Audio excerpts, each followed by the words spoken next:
making sure you take that time so that you can feel better especially when you're struggling.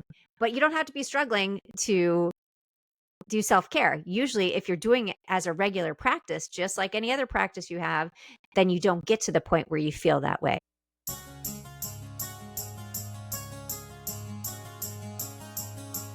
Hi, everyone. I'm your host, Dr. Shafer of Talks with Dr. Shafer. I'm so glad you're here. I'm a physician, mom, life coach, musician, author, publisher, and I'm passionate about helping others reclaim their stories so they can build their most beautiful future. As you know, on this show, we really love to have guests who have done just that in various fields, and today is no exception. I'm thrilled to introduce today's inspiring guest, Simone Knego. Simone Knego is a beautiful example of how we are not defined by our titles or our past, and how we can continually grow and evolve. Simone started out her career as a CPA and is now a 2-time TEDx speaker, the best-selling author of The Extraordinary Unordinary You, and the co-host of her Unshakable Confidence, which she hosts with her daughter. That sounds like so much fun. Simone has 6 children and a thriving speaking business. She inspires others through storytelling, from the real life story of her climb of Mount Kilimanjaro to how embracing life's mistakes can help us move forward. Simone helps others to find their Kilimanjaro and believe in themselves, and has a method called the Real Method that she uses to help her audience achieve those goals. Thank you so much for being here today to share your wisdom and passion with us, Simone. Thank you so much for having me. It's such a pleasure. So now I know you've been doing this for quite a while now, speaking, sharing your story, but just for our Talks with Dr. Shafer audience who may not have had the opportunity to hear you speak before, could you give us an idea of what inspired you to make all those shifts that we just went through to start this journey? I am someone that struggled with self-doubt for the majority of my life, and I couldn't quite name it. I just kind of kept moving forward, but I didn't understand what was missing. I mean, I have an amazing family. I've been married for 32 years. I have 6 children. I have a great degree, all these things, but I still felt like something was missing. And what I realized was it was the way I was treating myself, not being happy with where I was for no reason, and really understanding that I needed to build confidence. I really used to look at people and say, "Oh, they're so confident," thinking it was something that you had or that you didn't have. And now I understand that it's something that we build. It's a skill like anything else.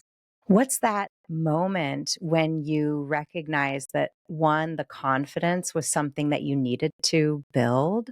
How did you recognize that that was the missing piece to put you forward in that trajectory? So I had 2 big realizations. One was I was at a women's conference and I was listening to amazing speakers, and one of the women turned on a video by Colby Calais called Try. It's a music video, and it's really about women kind of peeling back the layers and really showing your true self. And okay, wear makeup, don't wear makeup. I wear makeup. It has nothing to do with that. It's the symbolism behind it. It's really about not putting up a facade constantly, trying to pretend that you're something that you're not. And that really hit me because I realized in that moment I hadn't cried in years because everybody expected me to be the strong one. I was the one that they called when something went wrong because I had 6 kids. Therefore, I had to have it together. But on the inside, I was falling apart.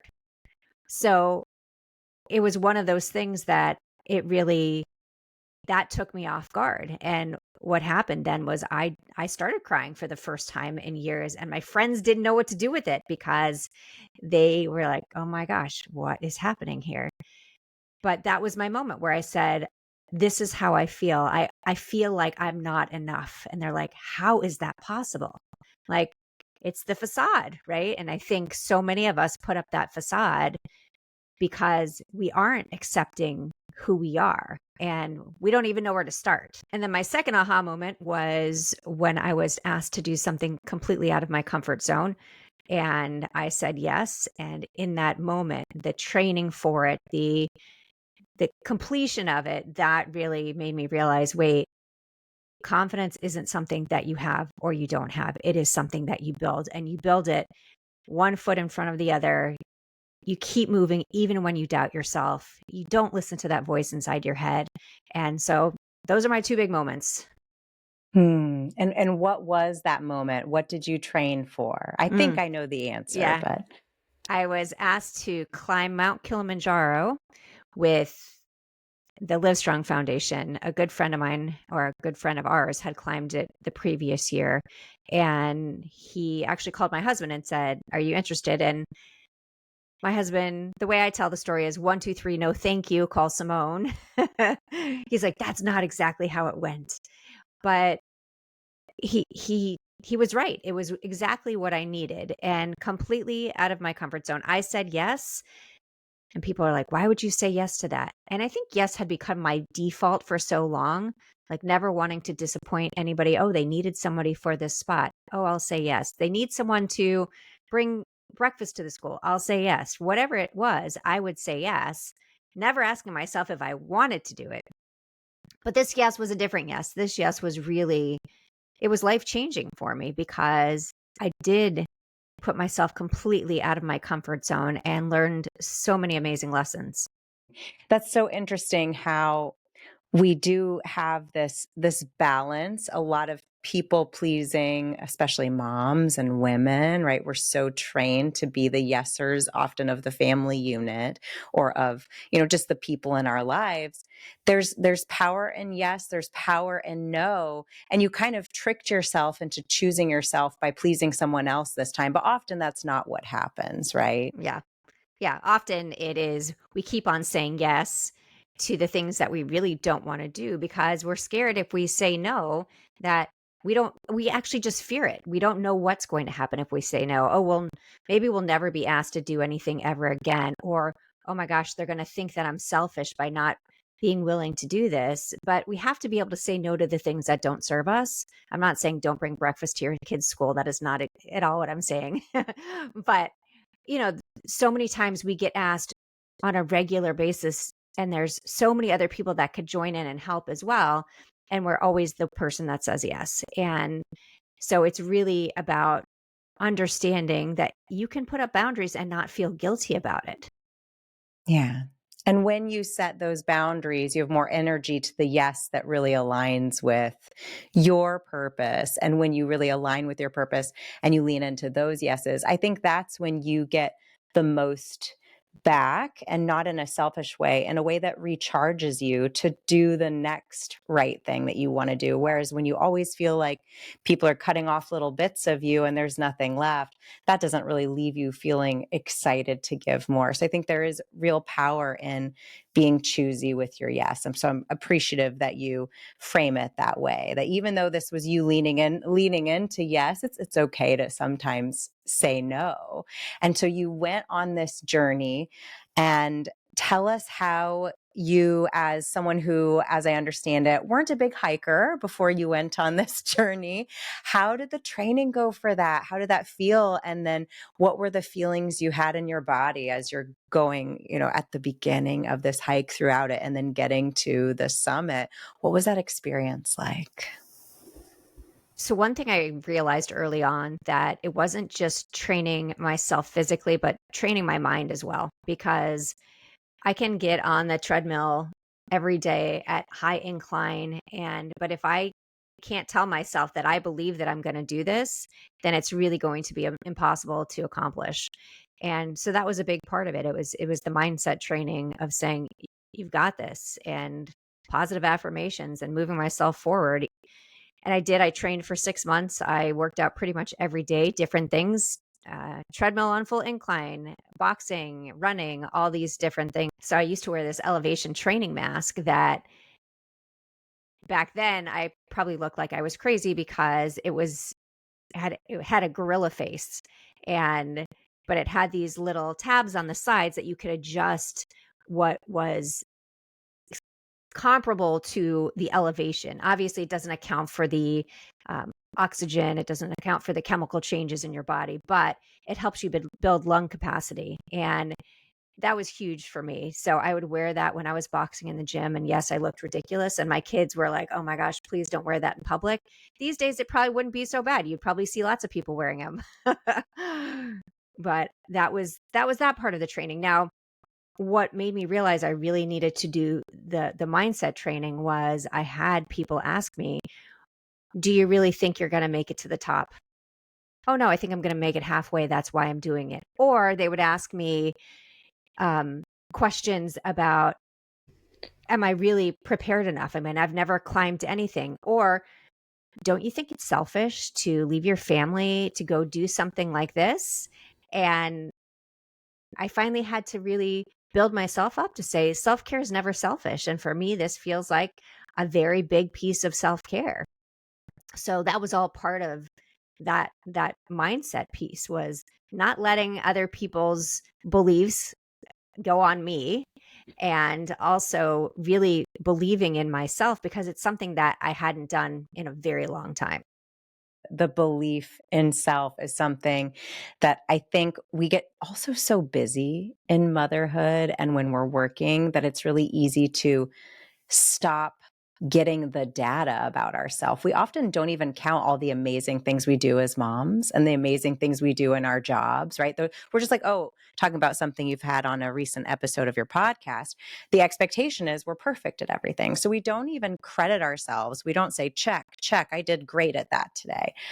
So we just kind of master everything, do the best we can as a mom, best at our jobs if we're working outside of the home as well as inside the home. And we don't credit ourselves for that. And we lose that belief in ourselves. So you, as someone who is a motivational speaker, to pause on Kilimanjaro just for a second, how do you think women, specifically thinking about this framework, can change the way we're giving ourselves those credits throughout the day so that we are building a system of belief in ourselves that will help us be the happiest and most successful we can be? I think we have to give ourselves moments to pause. And even when your day is crazy, I mean, there was a period of time where all 6 kids are at home. Right now, there's one and it feels very, very empty. But I could say to myself all the time that, oh, you don't have time for yourself. But you know what? When I took the time for myself, it made me a better mom. It made me a better person. So really going through the day, and I have a little method that I use called Control Alt Delete. It's like the old days of resetting your computer. When your computer would freeze, you'd hit those 3 keys and then boom, you'd be back up again. And I use it as a mindset reset. So the idea of, I can't say that we can control our thoughts, right? A thought is going to come into our head, but we can control what we do with it, what we would believe about it. So it's really saying to ourselves, okay, that's not real.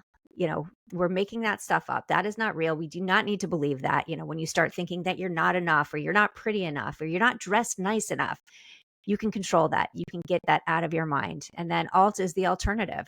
So instead of saying to yourself, I can't, say I can. Instead of saying, what if I fail? When I succeed. So it really is. And there's so much science behind this. I used to say, oh my gosh, this stuff doesn't, come on, this isn't real. But it's real. It's really, there's studies that show the way you talk to yourself is what you believe. And the last part before I keep going on that is delete. So think about it like a computer program that's running and it's just messing up your computer. What do? You delete it off. And it's the same thing. The things that don't serve you, the comparison game, all of those things, get rid of them because they're not helping you at all. Yeah, they're bogging you down. Mm-hmm. They're making you run very slowly, and you're thinking all the negative thoughts. And one thing I want to say is that if we can convince ourselves that the negative things are real, why can't we convince ourselves that the positive things are real? So it's really just taking that opposite perspective. Because if I say to myself all the time that, oh my gosh, I'm so overweight. What if I look in the mirror and say, I'm beautiful as I am? I'm beautiful as I am. Guess what? Eventually my brain is going to say, it's like a habit. You gotta build it. It's a muscle. My brain is going to say, you are beautiful as you are. Exactly. And it's going to feel awkward the first few times you do it, or the first 100 times you do it, because how many times have you had that negative thought? More times than you can count often. So you do have to form that new habit, like you said. And something I like to do, I'll be curious what you think about this. So as a neurologist, I understand that, the control alt delete is really great. And I love because it's not just words. A lot of us are auditory processors, but many of us need some physicality to really learn something as well. And I love the physicality of it, the almost thinking about a computer. And Mm-hmm. like you said, how many times have you done that? Something that I would do with my oldest when she really struggled, because she is a beautiful young woman who is a people pleaser to her core. And she really struggled with moving through when she felt she'd done something wrong. She would really just hold on to that shame so tightly. And so something that I started with her that really seemed to work, because she was really too young for a control alt delete, was that we would discuss the fear, we would discuss the shame over what happened, we would acknowledge it, and to move on from it, we would literally take it in our hands, metaphysically speaking, and we would find a window and we would throw it Mm-hmm. out the window. Like, and at first few times she was like, eh. I was like, I'm gonna throw it, like, that's still in the house, throw it out the window. And she doesn't need to do it now, but when she was, 5, 6, it really helped her to distance herself from these thoughts that were so ingrained in her. And that physical act really helped her distance herself from those feelings. Yeah, I love that. And I think there are so many little things that we can do that will help. I like to do it with writing it down on a piece of paper and smushing it up and putting it in the trash can. Because again, when I throw something in the trash, I'm not going back after it unless it's like my ring. But like that is gone. It is in the trash. I love that. So many options. And that's the good thing about the mindset work is, yes, it works. It really works from a neurological standpoint. But if you try something and it doesn't work for you and you've practiced it and it doesn't feel right, try something different. Hmm. I find people will say to me, well, I tried that. It just doesn't work. Well, how often did you try it? Well, I tried it once. It's like, okay, well, nothing that you try once is going to really do the thing. I mean, did you learn Spanish in a day? Did you become big and buff at the gym in the day? So it's really keeping that in mind. I think that we want that on off switch all the time, right? Let me just flip the switch and everything's going to be better. But again, it's a practice. And if we are able to keep ourselves healthy physically, then we should be able to do the same with our mindset. And that's really starts with the way we talk to ourselves and the way we talk about ourselves. Absolutely. You need to be your biggest advocate. So when you are advocating for yourself to do this really first in a lifetime, once in a lifetime experience of climbing Mount Kilimanjaro, so you've done the training, you've defeated those limiting beliefs you had and quieted the external voices that were maybe disbelieving in you, learning really to lean into and develop a belief in yourself. So now you're doing it, right? You're at the base and you're going. How long did it take for one to acclimate to the elevation? And then how long was the overall journey? We got there 2 days early. It's about 5 days up and 2 days down. And you start in a tropical rainforest and you end up on a glacier. So it's pretty crazy that, especially for someone from Florida, the difference that you experience temperature wise. But it really was just one step at a time. We had our leader. He does a lot of leadership training. That's his thing. And he does, leadership at altitude. And no better trainer, because when you think about it, the decisions you would make in a boardroom are way different than the leadership decisions you would make on a mountain. But you still have to make those decisions when you're working with a team. How do you move forward? And that, being able to acclimate. If someone doesn't, does that mean the team goes without that person? Or so it was really interesting to work with a group that I didn't know anybody from. Like I literally met everybody when I landed in Tanzania. So that was really out of my comfort zone when I looked at it that way. But it it was very crazy to think back and say, I can't believe I can't believe I did that. But it was, yeah, 5 days up, 2 days down. I will tell you that it's the last night that's the hardest. I mean, it's a very long climb because you start outside of the national park. So the mountain still looks small in the distance when you start, when they drop you off. And so the hike is, I think when we looked how many miles, I mean, it was an incredible number of steps that we took just to get to the base. And the final night is 15,000 to 19,000 feet. And you're doing that in the dark. And that's the hardest part in terms of being able to breathe and really that one foot in front of the other. Anyways, the leader that I was talking about, he would say, don't waste your pennies, because when you're at that kind of elevation, if you start messing around, it's very hard for your body to recover. So I think that's such a great lesson in life in general, right? Is that one foot in front of the other. Don't try to rush things. It's not a race to the top. It is really trying to accomplish your goal. And in order to accomplish a goal, you have to put in the work to do it. And so that was again, I learned so many lessons on this trip, but that was such a great one to really look at what happens when you do just keep going. Even when my brain is saying, you shouldn't be here. You have 6 kids at home. What were you thinking? You're not a climber. I mean, I can go on and on and on with how many things that my brain was trying to defeat me with. But it was really about saying one more step, just one more step. That's so beautiful. I love the way you laid that out. And when we are feeling those limiting beliefs pull them back, I often liken them to like a backpack that we're carrying on us. It's kind of full and it's pulling us backward. When we are leaning forward, that keeps us focused. We can't go forward looking backwards. It doesn't work. And so you just really trained yourself. And like you said, a huge part of the preparation was the mindset training, because in those moments, the next step, yeah, it was physical, but it probably was mostly mindset each step at a time when you're at that last moments. And in the dark, that's its own level of Creepy. intriguing and frightening. Yeah. Yeah. Yeah. The bathroom situation, there's no bathrooms, right? So figuring that out, all these things that you're like, oh, I didn't think about that. Well, I did think about it because I was advised to get a pee funnel before I left. And so that was like the best advice I ever got in terms of, well, 2 things. One was make sure that you get gel polish on your nails so you can't see how dirty your nails are underneath. And the other one was to buy myself a pee funnel so I didn't have to take off every single layer every time I had to go to the bathroom. So there you go. There you go, ladies. There's two things there. If you want I to climb love a it. mountain. I love it. And I will say, so I wanted to somehow incorporate this into our discussion. So thank you for giving me the perfect opportunity. So everyone go and listen to your TED Talk from 2021.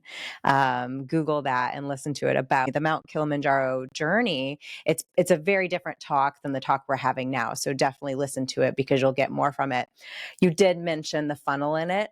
And everyone just pay really good attention. I don't want to ruin the joke now, but I literally guffawed at the thing you said next in the talk. I don't want to ruin it for listeners, but oh my goodness, I just literally guffawed.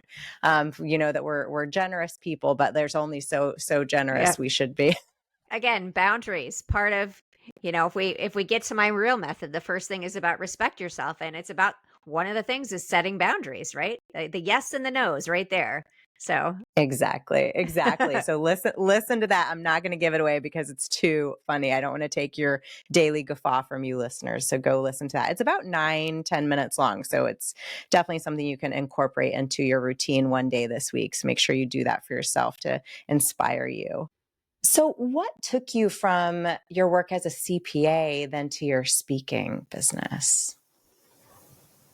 I'll take a step back before that. My plan was to go to medical school. Both my parents were physicians. My sister's a physician. My husband's a physician. And that from the time I was little, I was sure that I was going to do that. And then I got to college and I failed organic chemistry. And then I got a D in it the second time. And that was kind of like the end of my medical school career before it even happened. And I really wanted to be an actress. And so my dad said to me, while you live in my house and I pay for the bills, you should be an accountant. And so, yep. He said, you're really good at math. back then it was like a doctor, a lawyer, an accountant, a teacher, right? I mean, now you can make a job out of anything. I mean, it's unbelievable going to college, all the different choices you have. I mean, obviously you could do more than that, but so I did. I went into accounting and I love all my accountants out there, but there was nothing I liked about it. I worked at it for a few years and it just wasn't me. So, and I'm a big believer that it's okay to change your mind. I've done many things over my life. I went back to school to be a teacher. I taught for a few years. I taught elementary school and I flipped houses. I went into medical sales and I started speaking on a volunteer basis. And that's when I really felt like I'm so passionate about this. This is my purpose. Because I didn't realize that I had a story. I didn't realize that my story could change people's minds about things. And so that moment, I was like, this is really what I want to do for the rest of my life. And that's when I started writing. I mean, when I was in elementary school, my English teacher told me I sucked at writing. And so I really didn't write for a long time. And we get these ideas in our head and we limit ourselves based on these ideas. And we don't even give ourselves a shot before we say, oh, no, we can't do that because someone said that I wasn't good at that. And so I'm thankful for where I am because people will ask me, oh, well, do you regret not going to medical school? I don't regret it. It's just what happened. And I feel like I wouldn't be in the place I am today if I did go. So, do I say everything happens for a reason? I put a question mark because I think a lot of times we don't know at the time, like what the reason is. But I always find that later on, I figured it out. And this is why. I mean, because I'm doing what I'm absolutely meant to be doing. Mm. That's a very healthy perspective, I think, because I think the opposite perspective is opening ourselves up to getting stuck in anger or resentment over how our lives have unfolded, but getting really curious instead of furious, which is something that, with my children's book, we talk about getting curious and not furious. I love that. Getting curious about, okay, why, even if I'm in a really hard season, even if I'm in a messy middle, like, what's the why behind it and what can I use this, seeding the plot of land that is mine for the future. And it makes me think about what you mentioned earlier, your real method, because it sounds to me like as you learned how to believe in yourself, forgive yourself, and move forward through those challenges and changes in your life, it kind of mirrors that real method. Absolutely. Once I kind of went through this transformation where I really stopped focusing on the limiting beliefs and started focusing on the things that I can do, the things that I want to do. I really wanted to go back and say, okay, how do I recreate this? How can I help another person that's really struggling and say, these are the things that I did? And so, what it stands for, obviously, it's an acronym: respect yourself, embrace your failures, ask yourself what you want, and live without limits. And the reason I start with respect yourself is because I think that's the most important place to start. When I look back to my childhood, and I have amazing parents, my mom is still alive, and they were amazing, right? But never once, they always told me, respect your elders, respect your peers. Never once was I told the most important person to respect is yourself. Because if we don't learn to respect ourselves, how do we expect other people to, right? If we don't set boundaries, if we don't use our voice, if we don't stand up for what we want, then we just get stepped on all day long and we don't feel good about ourselves. So that idea that I want to treat myself like I do my best friend is so important. I guarantee when you look in the mirror and you see something you don't like, you wouldn't look at your best friend and say, oh my gosh, what is wrong with your face today? Like, you would not do that. So why do we do that to ourselves? I love this method. I love that you start with respect because that's just the basis. And I love how you frame it. in that way because we are so often unkind to ourselves, much more so than we would ever be to someone else. Yet we're the person that we are meant to steward from the beginning to the end of our lives. We have our children for a period of time.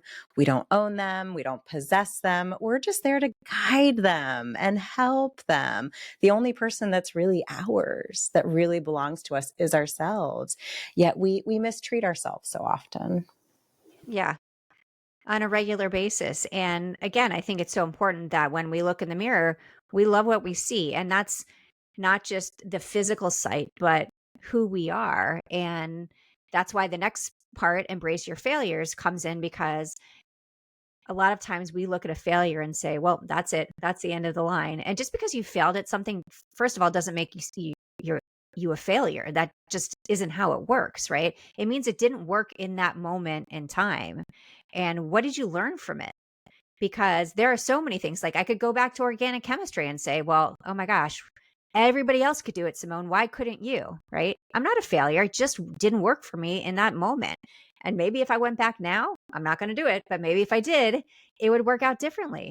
But we're too hard on ourselves. We look at any kind of bump in the road and say, oh, shouldn't be doing that. And they're bumps in the road. Everybody has them. You are not alone. We all struggle with something. And I think that's the problem that we see with social media. And when we look at celebrities, we think everything is perfect, and there's no such thing as perfection. And so it's really taking a look at ourselves and saying, we're amazing as we are, and let's move on to the next step, right? Moving on from that, like you said, okay, I have developed this self-respect, which takes time because, Oh, like yeah. you said, most of us we weren't ingrained with that principle, with that being the basis of everything. And as a part of that, I've embraced my failures. When I look in the mirror, I don't shy away from the scars that are there, whether they're physical or something that happened to me that I'm carrying that memory. I embrace that as a part of who I am. And then figuring out, as you say, to ask for what you want.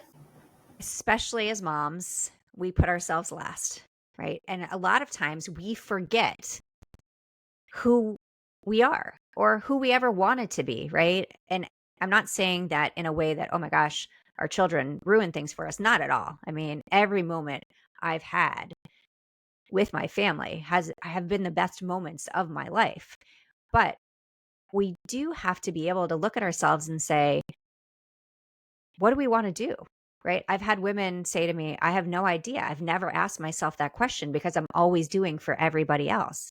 My daughter loves to say that if we got to dinner, I'll always try to offer her my food, or if there's one more bite and I knew she liked it, I would give it to her. And she was like, stop doing that. Like, you need to have stuff for yourself. But it's interesting because when you look back at what you wanted to be as a child, right?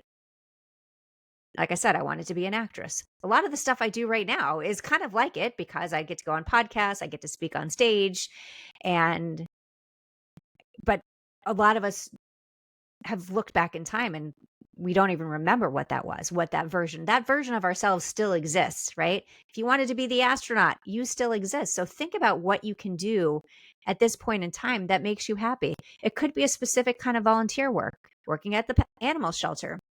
It doesn't have to be a complete job change, but something that really fills your cup. And a lot of times we don't ask ourselves that question. Maybe we're scared of the answer. I'm not sure, but I think that it's so important to look back and say, wait, I'm really good at this. This is something I really like, and let me give it a try. And not worrying about if it's going to work or not, just trying, right? Because if you don't try, you'll never know. Absolutely. And it makes me think something that might be a bit controversial, but I've never thought of it this way. And as you're speaking, it materialized in my mind.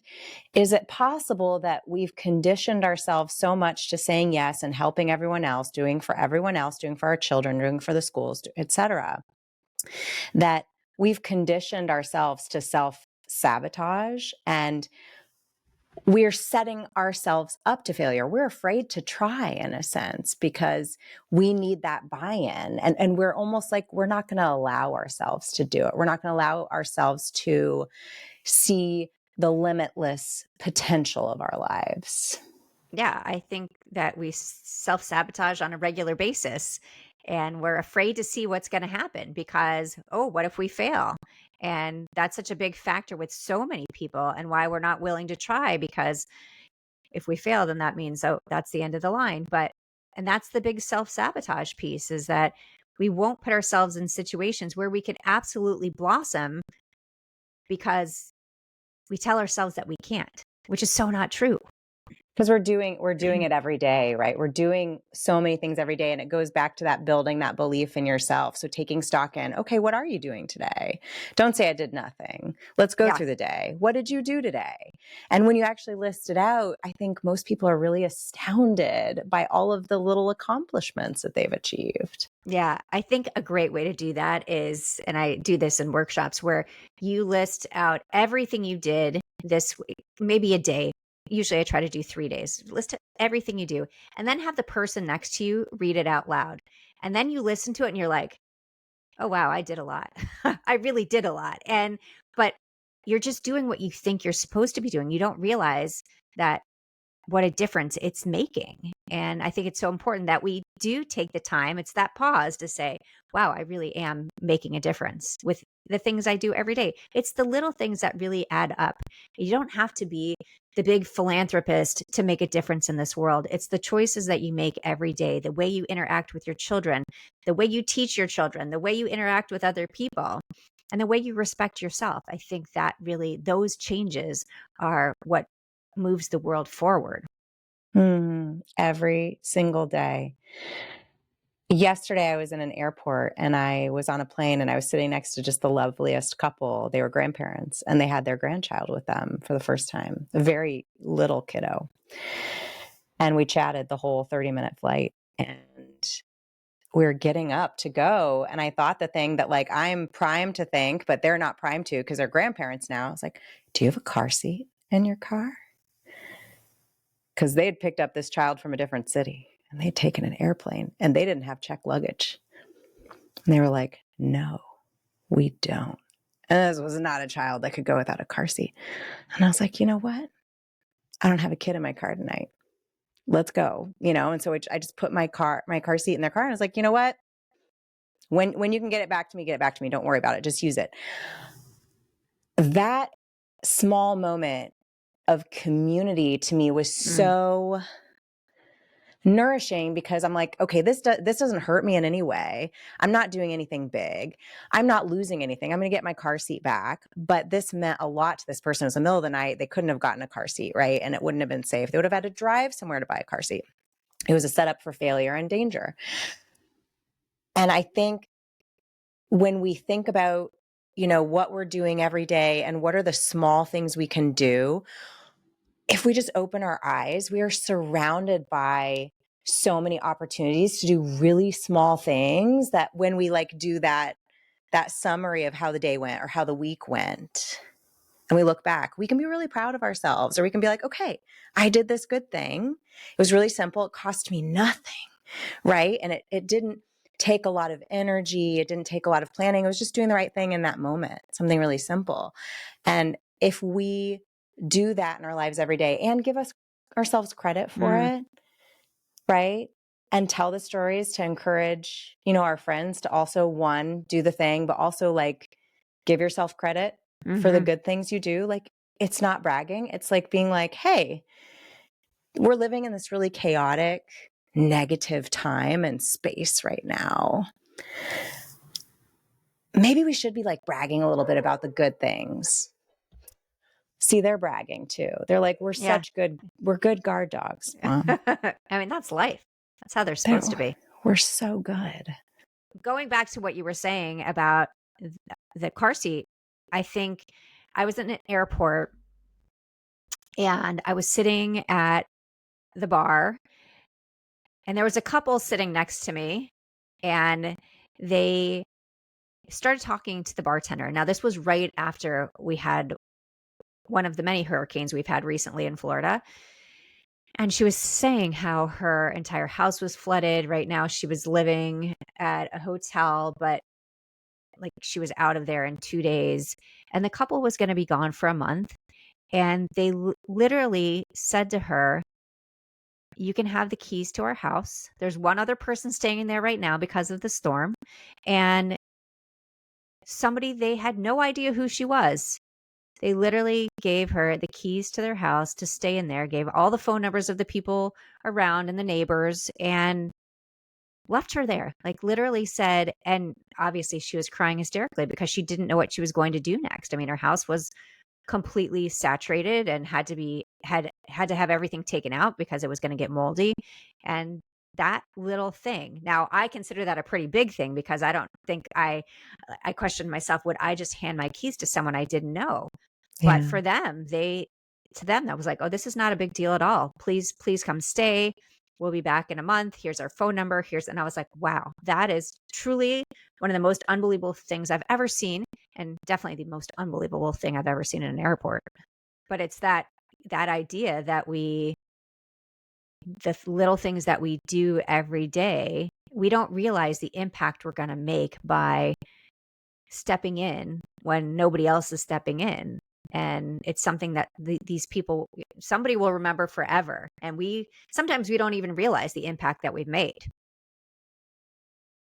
Exactly. Even something as simple as smiling at someone when you walk by, or when you're having a short exchange with someone, asking them their name instead of just transaction, you know, just that little tiny connection. It's so small. Like, we don't have to do big things, right? It's amazing to be able to help someone after a hurricane, to be able to give what you can. And again, it didn't hurt this couple to do that, right? They were giving something that they weren't using it. This person needed it. And I think that's the beauty of community. It's like, you don't just hide your resources, like, you share your resources as a community, and that's what makes you community. But resources look different every moment, every day, every situation. So, like, your smile can be a huge resource that will help someone through that day or through that moment. So I love that we're on this little tangent. I'm a very tangent person, but I love that we're on this tangent, because I think when you start investing your time and energy into those little things, like planting those little positive seeds, and you see that growth from those small actions, it can really translate into building the belief in yourself to then do the last letter in the acronym of REAL, the REAL method, to live without limits, because you see how much all these small things can grow if you let them. You are absolutely correct. And I've loved every minute of this conversation. I mean, living without limits. I mean, who doesn't want to do that, right? I mean, but the idea is that we limit ourselves every day. The way we talk about ourselves, the way we talk to ourselves, the things that we believe about ourselves. And I like to use a simple little exercise that I call drop the just, because so many times when we talk about ourselves, we'll say, oh, I'm just a stay-at-home mom, or I'm just Rob's wife, or I'm just trying to get by, or whatever you use. If you start paying attention, you're going to realize how many times people use the word just to justify themselves, to justify their life. And as soon as you use that word, you lose power over what you're doing, who you are. And so that idea of saying I am instead of I'm just completely changes how you see yourself. And I didn't realize it for a long time. I was at a dinner a long time ago, and I was seated next to a woman who was a CEO of a company. And at the time, I was a stay-at-home mom. And we started talking, and she asked me, so what do you do? And I said, oh, I'm just a stay-at-home mom. And she looked at me and she said, well, I can't imagine anything worse. Like, that was not what I was expecting to come out of her mouth.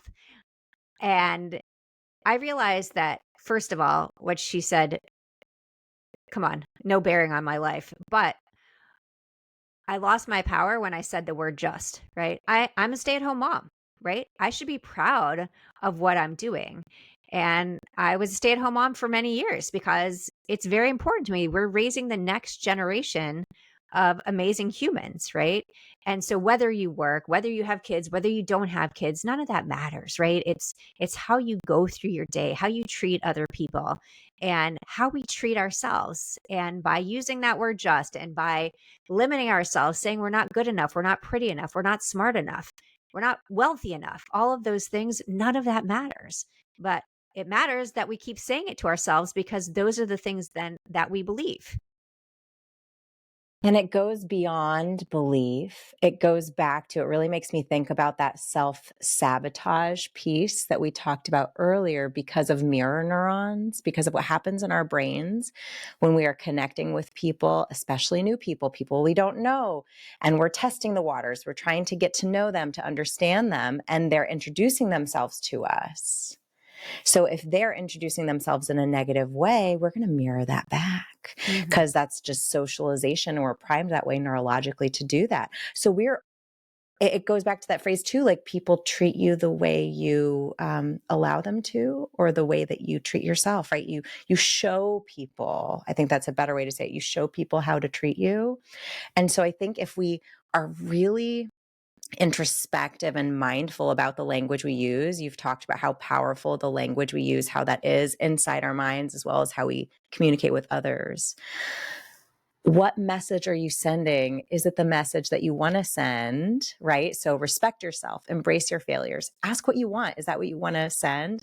And then how can you modify that so that you can take those limitations, because you are setting limitations on yourself when you add that just, or when you have all of these extra words, right? It's like a card. No one brands something with a big long paragraph about their shoes that they're selling. They're like Nike. Mm-hmm. That's Right. how you sell the brand. Yeah. My youngest son, not my youngest child, my fifth in line, he started college today, actually, was his first day of classes. And he's on the autism spectrum. And I moved him in last week. He's in a dorm. There's 4 boys in the dorm. They each have their own little room, which is great. So they're in one big room, but they each have their own little room, which, with all his sensory things, it's perfect for him. And the young man who's in the room next to Noah, his mom came to say hi and introduce herself. And then the first thing she said was that her son was here over the summer, which Noah was as well. And she said, and he did terribly. It was just not a good summer for him. And he had a very hard time. And all I could say was, I'm really sorry to hear, because Noah had a great summer. He did really well. He learned the campus.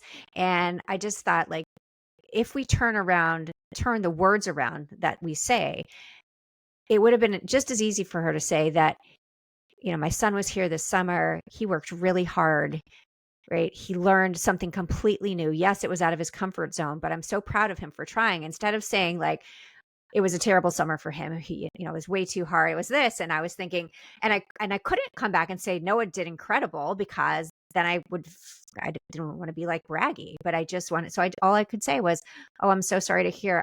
I imagine this semester is going to be really great, because, but that mirror thing, you're right, because it'd be easier for me to just say, yeah, it was really tough, but it doesn't help Yeah. when you do that. Right. You're sinking your own ship, right? Mm-hmm. So it makes me think of that Taylor Swift song, "Fake It Till You Make It," and I did. There is some power in that. It may sound trite, but there's power and focusing on, I call it the butt wheel. That's my little method where I say, so I've never done this before, but I want to write a book, right? Instead of, I want to write a book, but I've never done that before. There's just such a difference in the impact that has, because it's literally either sending you backwards with that butt or sending you forwards. Now, to go on from the real method, and you've mentioned this several times about self-care and the importance of self-care. I'd love to hear from you. What does self-care really mean to you? And then what are some of the things that you do to maintain the care of you? So I think self-care is something different for every single person. It's really it's taking time for yourself. I can tell you that I'll have days where I'm like, there's zero time, or my daughter will call me, I have zero time. I'm like, you have 5 minutes. you can take 5 minutes, go sit on the toilet and take 5 minutes, whatever you need, like 5 minutes to really recenter yourself. And the things, if you're working on something, she loves to crochet. And we did an episode and she just needed to like vent because she was having such a hard time. And I said, so what are you doing for self-care right now? She goes, oh, I'm saving that for when I go on vacation. I said, you can't save self-care up. I said, when's the last time you crocheted something? She's like, oh my gosh, that's what it is.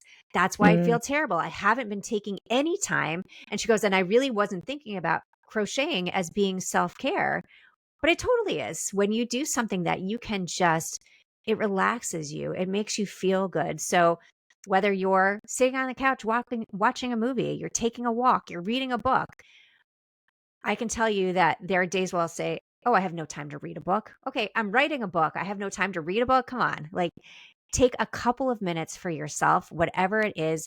And I'll tell my kids, I'm walking away for a little bit. I got 10 minutes and I'll be back, right? And they're old now, so they're like, they're not even here to listen to me say that out loud, right? But even when they were younger, it was so important that they understood that that's an important piece for them as well. Like, everybody needs time to refuel, right? To fill their cup up again. And for me, it's so many different things. It used to be horseback riding, it used to be running, and now it's kind of like sitting on the couch and chilling.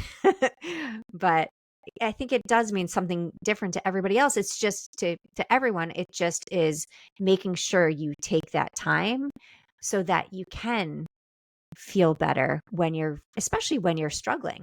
But you don't have to be struggling to do self-care. Usually, if you're doing it as a regular practice, just like any other practice you have, then you don't get to the point where you feel that way.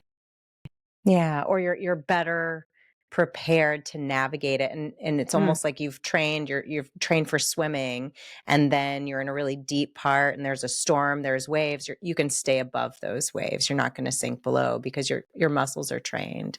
You've gone through this practice of maintaining your feeling of self and your sense of belief in yourself and that you can. And you made me think of how you were talking about, wearing the mask and exercising and thinking like, oh my gosh, my kids are so embarrassed, and all these little things we do, and how people said, oh, isn't that selfish? Don't you think that's selfish to invest this time in yourself to go on this hike? But really what you're doing is you are showing your kids how to invest in themselves by doing it yourself. And so I think that's so critically important. And you having 6 children, it would be so easy to just be in that mode of do for everyone else. That would be, I mean, the easiest thing in the world. And the fact that you've been so mindful and intentional about that really shows a dedication not only to yourself, but a dedication to setting them up for success as adults, because we don't want to continue this cycle of people pleasing and self-abandonment. It hasn't worked for any generation before us. It's not going to work for this. And modeling a different way of living is so critical in changing that for our kids, I believe. And that's one of the reasons I started the podcast with my daughter. Well, first of all, out of the 6 kids, only one of them would want to ever do something like that. But we started having these amazing conversations and we were like, why don't we just start recording them? So we started doing Instagram lives and then we started recording, but it was really about helping her. So it's called Her Unshakable Confidence. It's about helping her build confidence and things that I wish I would have known when I was younger, things that I wish I would have tried. And it's so cool seeing her have these aha moments when we have a guest on and she's like, I never thought about it like that before. And we'll get off the from recording and she'll be like, this is what I just learned. So it's amazing to kind of see her grow into herself at 22.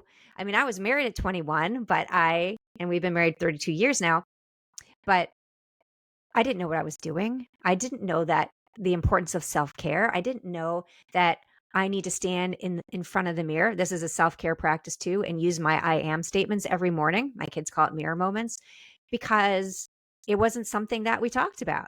And that's why I think it's so important. It's not just what we say, but how we model. I think modeling matters more than managing. So The old saying, Modeling matters more than managing. I want to repeat that. That deserves repeating. Modeling matters more than managing. Okay. So that idea of do as I say, not as I do, come on, right? So if I want my kids to flourish, I need to teach them how to flourish, right? And it's not just by telling them, because we know kids are like, yeah, I'm not listening to you. But if they see a constant practice, and I see my kids now talking themselves up, which is great, right? It They don't look at it like before. They would say, oh, mirror moments. There she goes again. She's talking to herself. And now I see them doing the same thing, and they understand that it really does build them up. And that's been so fun to watch. And it makes me feel great that I want to go back to what you said before about faking it until you make it. So I know that's been such a statement that people have said. I actually like to tweak it and say it's about saying it until you become it. Yeah, exactly. Because those, again, going back to really the heart of what you do with your work is, the way you speak about and think about yourself really, really matters. And there's so much weight to those words. So make sure you're choosing them intentionally. And speaking of choosing words intentionally and your important work, you have a new book coming out in February of 2026. Tell us about that. I'm very excited for this book. It took me much longer to write than the first book, because the first book I wrote during COVID. And so I was home, and the chaos of the children, every single kid came home from college. And so the chaos reminded me of every story of chaos. But my first book is called The Extraordinary Unordinary You. And my second book is called Real Confidence. And the subtitle is A Simple Guide to Go from Unsure to Unshakable. And it uses my real method, lots of my stories and other people's stories as well, about building confidence and talking about self-respect and making sure that we don't create a toxic relationship with ourselves. Such important topics, and the way that you tell stories, as you said earlier, there was a time where you didn't believe that you had a story to tell, but through practicing it, through getting up on those stages, telling your story, you recognize that you really had something to share with people. And I'm so excited to read the book, and I'd love to have you back on the show to talk about it in 2026 once it's out and available for everyone, because I know so many people will benefit from the stories that you're sharing. And I'm so grateful that you were on Talks with Dr. Shafer today. Thank you so much. I would love to come back. Fantastic. We're going to do it 2026. It's going to be a big year. We are setting the intention for a great new year already, now that we're in back to school time. And it's again, we talk about how we get so sucked into the do. We're in back to school time, and then it's going to be the holiday season. But then, some people worry about the new year at this point with embracing planting all the seeds. And I think our listeners today have gotten so many great ideas for planting seeds for their future. I think it's great to set the intention that we are going to make the time to believe in ourselves and choose who we want to become in the coming months and for the new year, and set the field now so that we're not going to get lost this fall. We're going to be intentional. And then in 2026, when your new book comes out, we're going to be in a new place. And to hear those stories from that new place of growth is going to be even more fantastic than we are now, which is really exciting. How can listeners connect with you, follow along, your podcast, everything? What's the best way to follow you? So best is to go to my website, SimoneKnego.com, which is SimoneKnego. And I'm on every social media platform, basically. And yeah, and my podcast is called Her Unshakable Confidence. We have a YouTube channel, and then also on any of the major podcast platforms. So take a listen, send a comment, send an email. I'm here, and I love hearing from people, and I love responding. So there we go. Her Unshakable Confidence. It's a great podcast. I've really enjoyed listening, and I'm subscribed. And I think it's the cool thing about it too, if you're a mom and your kids are in that teenage to college age, it might be fun to listen to together. Or even if you're maybe having trouble connecting, listen to these conversations that it's almost like you can be a fly in the wall on the wall for another family's conversations. It might give you ideas about how to connect with your teenager or your college age child. So it's a great podcast. I'm so excited that you were here to talk about it. And congratulations to your daughter too for putting herself out there for the podcast, and also for going back to school. That's really exciting for her and for the rest of your children. Yeah. Thank you so much. Thank you so much. And thank you to our storytellers for being here. This has been an excellent episode. Please make sure that you leave us comments, questions, and ideas for future episodes. And Simone's going to be coming back. So if you have a topic you want her to discuss next time, make sure you leave that in the comments on YouTube. It's been wonderful having you here. As always, until next time, stay safe and take care. I'll talk to you soon.